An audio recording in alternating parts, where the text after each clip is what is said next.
میں سوچنے لگا کہ اب مجھے کیا کرنا چاہیے۔ مجھے 1 بجے اپنا آپریشن شروع کرنا تھا، لیکن کاچار یہ پروگرام بنائے بیٹھا تھا کہ 12:30 بجے کے قریب ونسٹن چرچل کے کمرے میں چلا جائے۔ اس صورتحال میں مجھے یہ سوچنا پڑا کہ میں قبل از وقت ہی ڈاکٹر کاچار کو پرنسس تارا کا خط دے دوں۔ قبل از وقت اس لیے کہ پرنسس تارا نے کہا تھا کہ وہ خط ڈاکٹر کاچار کو فرار کے وقت دیا جائے۔ اچانک ڈاکٹر کاچار بولا، تم نے اس معاملے میں کیا کیا ساون، جس کی ہدایت میں تمہیں کل بھی دے چکا ہوں؟ کون سی بات سر؟ میں اپنے خیالات سے چونکا۔ وہی کہ تم یہاں کے بڑوں سے بات کرو اور ہم کسی طرح اس قید کی زندگی سے نجات پا لیں۔ اس وقت ایک خیال میرے ذہن میں کوندے کی طرح لپکا اور میں جلدی سے بولا، معاف کیجیے گا سر، میں آپ کو یہ بات تو بتانا ہی بھول گیا۔ میں اس سلسلے میں آج یہاں کے ایک بڑے سے گفتگو کر چکا ہوں اور اس نے مجھے کہا ہے کہ میں آپ کے ساتھ آج اس کے کمرے میں ملوں۔ وہ براہ راست آپ سے گفتگو کرنا چاہتا ہے۔ اوہ، لیکن آپ نے اس نام نہاد ونسٹن چرچل کی دعوت قبول کر لی، کاچار نے سوچتے ہوئے کہا۔ لیکن یہ دعوت زیادہ اہم نہیں ہے، اس کو ہم تھوڑا سا موخر بھی کر سکتے ہیں۔ تم 12:30 بجے اس کے کمرے میں جا کر کہہ دینا کہ ہم کوئی نصف گھنٹے کی تاخیر سے پہنچیں گے، جیسا آپ مناسب سمجھے سر۔ میرا خیال ہے کہ یہی ٹھیک رہے گا۔ یہاں کے جس بڑے سے تم بات کر رہے ہو، اس سے ہماری گفتگو نصف گھنٹے سے زیادہ کیا ہوگی؟ اس کے بعد ہم اپنے ونسٹن چرچل کی دعوت پر جا سکتے ہیں۔ ڈاکٹر کاچار مسکرایا۔ ٹھیک ہے سر، میں نے کہہ تو دیا، لیکن میں نے محسوس کیا کہ یہ بھی کوئی زیادہ مناسب بات نہیں ہوئی ہے۔ اول تو یہ خطرناک بات تھی کہ میں ان کے کمرے میں جاتا، اور اگر یہ خطرناک نہ ہوتی تو بھی اس اطلاع پر وہ شخص ضرور سوچ میں پڑ جاتا جس نے مجھ پر گولی چلائی تھی۔ اس کے ذہن میں یہ سوال ضرور ابھرتا کہ دعوت تھوڑی سی تاخیر سے کیوں کی جا رہی ہے۔ یقیناً وہ اس کا سبب جاننے کی کوشش بھی کرتا اور ممکن تھا کہ اس کی اس کوشش کی وجہ سے آپریشن میں کچھ رکاوٹ پیدا ہو جاتی۔ بہرحال اب جو کچھ بھی تھا، حالات نے اس موڑ پر لا کر کھڑا کر دیا تھا کہ یہ سب کچھ تو کرنا ہی پڑتا۔ 12:30 بجے میں نے ونسٹن چرچل کے کمرے میں دستک دی۔ دروازہ کھولنے والا وہی شخص تھا جس نے گزشتہ روز مجھ پر گولی چلائی تھی۔ میں نے محسوس کیا کہ مجھے تنہا دیکھ کر اس کے چہرے کے تاثرات کچھ بدل گئے۔ میں صرف یہ کہنے آیا ہوں، میں نے باہر ہی کھڑے کھڑے کہا۔ ڈاکٹر ایک بات بتانا بھول گئے تھے، وہ 1:30 بجے سے پہلے کھانا نہیں کھاتے، لہٰذا اسی وقت آئیں گے۔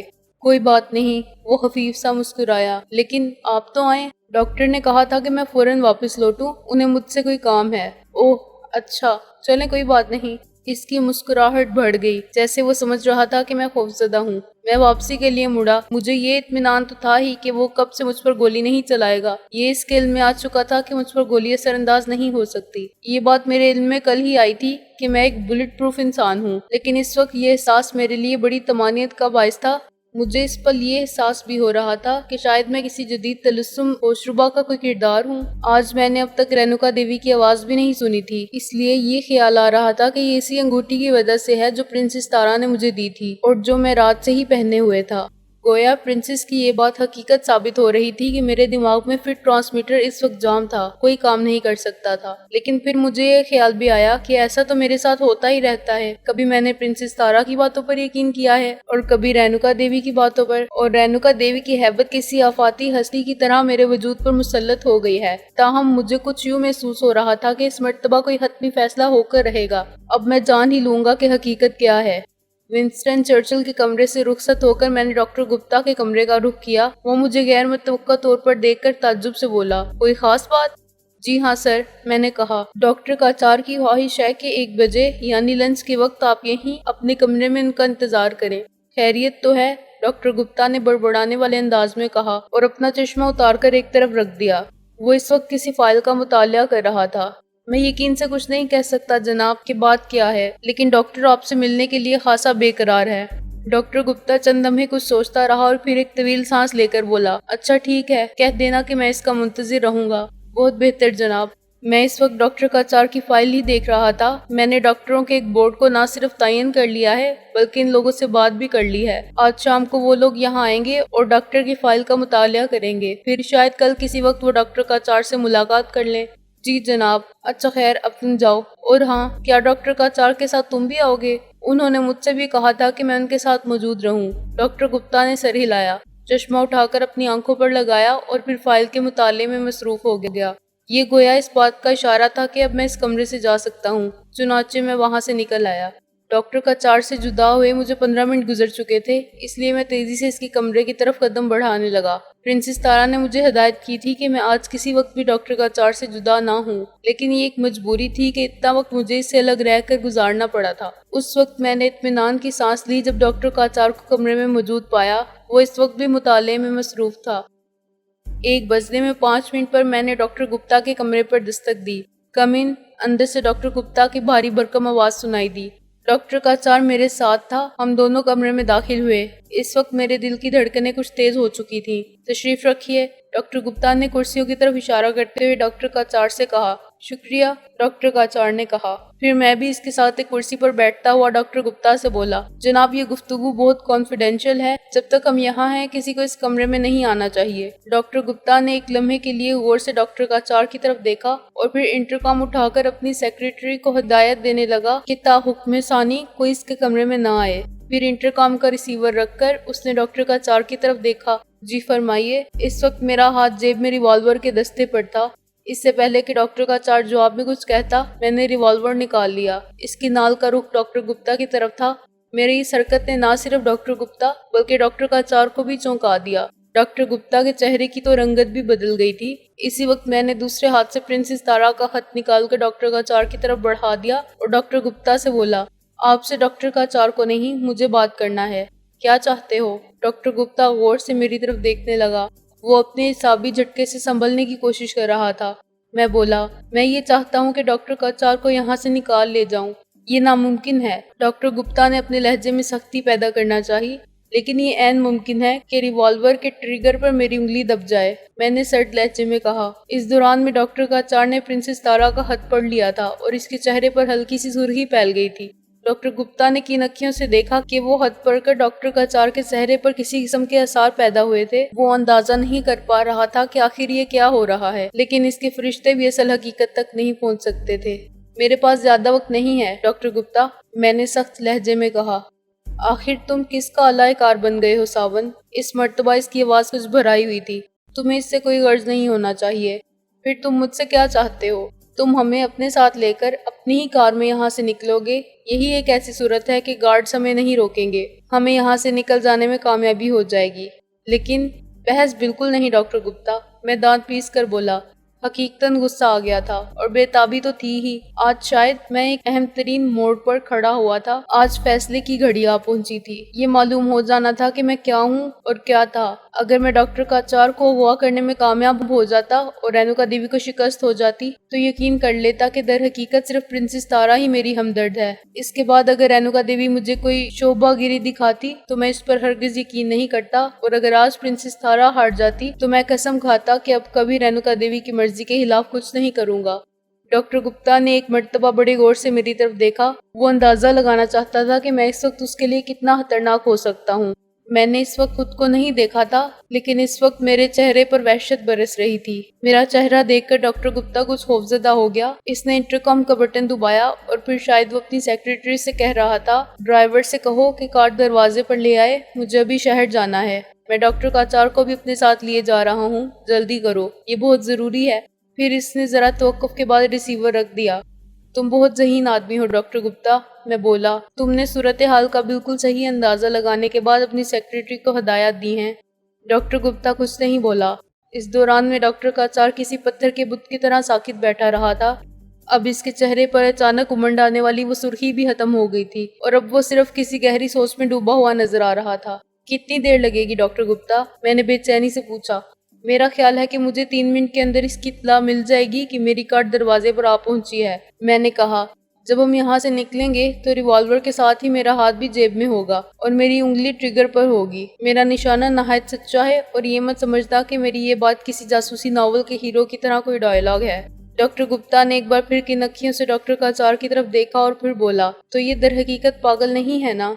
پاگل تم خود ہوگے۔ ڈاکٹر کا چار میری توقع کے خلاف گھرا اٹھا۔ میں تم سے یہاں یہ بات کرنے کے لیے آیا تھا کہ مجھے اس عمارت کی قید سے آزادی چاہیے، کیونکہ میں کرائے ارض پر واپس جانا ہی نہیں چاہتا۔ یہ بات میں نے ساون کے ذریعے تم تک پہنچائی تھی، لیکن شاید ساون کو اندازہ ہو گیا تھا کہ تم یہ بات نہیں مانو گے، اس لیے اس نے خود ہی یہاں سے فرار کا منصوبہ بنا لیا ہے۔ میں اس منصوبے سے بے خبر تھا، یہ تو مجھے ابھی اس کے خط سے معلوم ہوا ہے۔ میں دل ہی دل میں ڈاکٹر کاچار کی ذہانت کی داد دیے بغیر نہیں رہ سکا۔ اس نے یہ سب کچھ کہہ کر دراصل پرنسس تارا کی پوزیشن مضبوط کی تھی، ورنہ اس آپریشن کے بعد پرنسس تارا خاصی قانونی دشواریوں میں پڑ سکتی تھی۔ اب تو وہ الٹا اس ہاسپٹل کی انتظامیہ پر چڑھ دوڑتی کہ اس نے ڈاکٹر کاچار کو کسی بدماش کے ہاتھوں اغوا ہو جانے دیا۔ دفتن انٹرکام کا بزر بج اٹھا۔ ڈاکٹر کاچار نے فوراً ریسیور اٹھایا اور بولا، یس، اچھا، تھینک یو۔ پھر وہ ریسیور رکھ کر کھڑا ہو گیا اور مجھ سے بولا، کارڈ دروازے پر ہماری منتظر ہے۔ مجھے کھڑا ہوتے دیکھ کر ڈاکٹر کاچار بھی کھڑا ہو گیا۔ میں نے ریوالور جیب میں ڈال دیا، لیکن اس جیب سے اپنا ہاتھ باہر نہیں نکالا۔ ریوالور کا دستہ میری گرفت میں تھا اور میری انگلی اس کی ٹریگر پر تھی۔ کسی سے کوئی خاص بات نہیں، کوئی اشارہ نہیں۔ میں نے ڈاکٹر گپتا کو گھونٹتے ہوئے تنبیہی لہجے میں کہا۔ وہ کچھ نہیں بولا اور دروازے کی طرف بڑھا۔ آئیے ڈاکٹر، میں نے ڈاکٹر کاچار سے کہا، لیکن آپ بھی بہت چوکس رہیے گا۔ یہ کہتے ہوئے میں ڈاکٹر گپتا کے بہت قریب ہو گیا تھا، تقریباً اس کے پہلو میں۔ پھر ہم اس کمرے سے اس طرح نکلے کہ ڈاکٹر گپتا ہمارے بیچ میں تھا۔ ہم معتدل رفتار سے آگے بڑھتے چلے گئے۔ راہداری میں اس وقت کوئی نہیں تھا۔ ہاسپٹل کی انتظامیہ کے بیشتر افراد تو اس وقت کیفے میں ہوں گے، لیکن جب ہم اس ہال میں پہنچے جہاں ریسیپشنسٹ کا کاؤنٹر تھا تو کئی افراد سے ہماری مٹبھیڑ ہوئی۔ ان افراد کا تعلق ڈاکٹر گپتا کے ماتحت عملے سے تھا، اس لیے وہ کچھ پوچھ تو نہیں سکتے تھے، لیکن ہمارے ساتھ ڈاکٹر کاچار کی موجودگی کے باعث ان کے چہروں پر تعجب کے آثار ضرور دکھائی دیے۔ سر، ریسیپشنسٹ ڈاکٹر گپتا سے بولا، اگر آپ کی کوئی کال آئے تو میں کیا جواب دوں؟ مجھے شہر میں ایک کام ہے، ڈاکٹر گپتا نے جواب دیا۔ وہاں مجھے آدھ گھنٹہ رکنا پڑے گا، اس کے بعد میں فوراً ہی واپس آ رہا ہوں۔ ریسیپشنسٹ سر ہلا کر رہ گیا۔ ہم دروازے تک پہنچ گئے۔ ہر چند کہ اب تک کوئی خاص بات نہیں ہوئی تھی، لیکن میرے اعصاب کسے ہوئے تاروں کی مانند ہو رہے تھے۔ ڈاکٹر کاچار کی کیفیت نہ جانے کیا ہوگی اور ڈاکٹر گپتا اس وقت نہ جانے کیا سوچ رہا ہوگا، مجھے اس کا اندازہ لگانے کی مہلت بھی نہیں تھی۔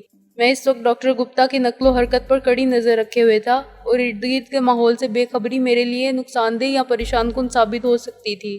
ہم دروازے سے نکلے۔ یہ ایک عریض برآمدہ تھا جس کی 3 سیڑھیاں اتر کر ہم کار کے قریب پہنچ گئے، جو یقیناً ڈاکٹر گپتا ہی کی ہوگی۔ اس کا شوفر پچھلی نشست کا دروازہ کھولے کھڑا ہوا تھا۔ ہم کار میں بیٹھنے ہی والے تھے کہ اوپر سے آواز آئی، سر۔ ہم نے مڑ کر دیکھا اور میرے جسم پر چیونٹیاں سی رینگنے لگیں۔ آواز دینے والا ونسٹن چرچل کا محافظ تھا۔ سر، وہ ایک سیڑھی اترتا ہوا ڈاکٹر گپتا سے بولا، آپ سے ایک بہت ضروری بات کرنا ہے۔ کیا بات ہے؟ ڈاکٹر گپتا بولا، کوئی بات بھی ہو سر، میں نے جلدی سے کہا۔ ہم جس کام سے جا رہے ہیں وہ بہت زیادہ اہم ہے۔ ٹھیک ہے، ڈاکٹر گپتا نے سر ہلا کر کہا، میں شہر سے واپس آ کر بات کروں گا۔ اور جناب آپ؟ وہ ایک سیڑھی اور نیچے اتر آیا۔ آپ بھی جا رہے ہیں؟ وہ اس مرتبہ ڈاکٹر کاچار سے مخاطب تھا۔ میں معذرت ہوا ہوں ڈیئر، ڈاکٹر کاچار نے خفیف سی مسکراہٹ کے ساتھ کہا۔ ڈاکٹر گپتا نے اچانک اتنا اہم کام بتا دیا کہ مجھے دعوت کا خیال ہی نہیں رہا۔ مسٹر چرچل سے کہہ دینا کہ میں بے حد معذرت ہوا ہوں۔ وہ ایک سیڑھی اور نیچے آ گیا۔ ریوالور کے دستے پر میری گرفت بہت سخت ہو چکی تھی اور میرے رگوں پہ پر سنسناہٹ کا تسلط ہو چکا تھا۔ اس وقت مجھے یہ تہیہ کرنا پڑا کہ اگر صورتحال بگڑی نظر آئی تو میں لازماً اس شخص پر گولی چلا دوں گا۔ اس کے بعد یقیناً بڑے ہنگامی حالات پیدا ہو جاتے، لیکن میں اس کے علاوہ کچھ اور کر بھی تو نہیں سکتا تھا۔ رہ گئی ہنگامی صورتحال کی بات تو اسے سنبھالنا پرنسس تارا کا کام تھا۔ واپس جاؤ، ڈاکٹر گپتا سخت لہجے میں بولا۔ کیا میں تم سے کہہ نہیں چکا کہ میں شہر سے آ کر ہی بات کر سکوں گا؟ ونسٹن چرچل کے محافظ کے انداز سے یہ بات صاف ظاہر ہو چکی تھی کہ وہ ہمارے قریب آنا چاہتا تھا، لیکن ڈاکٹر گپتا کے لہجے کی سختی نے اسے تیسری سیڑھی پر ہی روک دیا۔ بہت بہتر سر، وہ آہستہ سے بولا۔ شوفر کار کا دروازہ کھولے خاموشی سے کھڑا ہوا تھا۔ جلدی بیٹھیے سر، میں نے دھیمی آواز میں ڈاکٹر گپتا سے کہا۔ ونسٹن چرچل کا محافظ سختی سے دانت پر دانت جمائے تیسری سیڑھی پر کھڑا رہا اور ہم کار میں بیٹھ گئے۔ شوفر نے کار کا دروازہ بند کیا اور بونٹ کے آگے سے گھوم کر اپنی سیٹ پر جا بیٹھا۔ پھر انجن سٹارٹ ہوا اور کار حرکت میں آ گئی۔ اس وقت میں نے قدرے اطمینان کا سانس لیا۔ ہم ایک پرخطر صورتحال سے تو نکل ہی آئے تھے۔ ونسٹن چرچل کا محافظ یقیناً سمجھ چکا تھا کہ میں ڈاکٹر گپتا کی آڑ میں ڈاکٹر کاچار کو یہاں سے نکال لے جا رہا ہوں۔ وہ ہمیں روکنے میں ناکام ہو گیا تھا، مگر یہ امکان تو بہرحال تھا کہ وہ کسی طرح رینوکا دیوی کو اس صورتحال سے آگاہ کر دیتا۔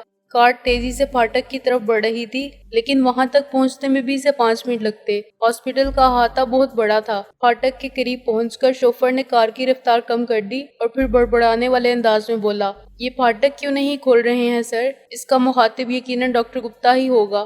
معلوم نہیں کیا بات ہے، ڈاکٹر گپتا نے آہستہ سے کہا۔ ان 2 جملوں کے تبادلے سے مجھے اندازہ ہو گیا کہ ڈاکٹر گپتا کی کار دیکھتے ہی پھاٹک کھول دیا جاتا تھا، جبکہ دوسرے لوگوں کا پاس دیکھ کر ہی گارڈز پھاٹک کھولتے تھے۔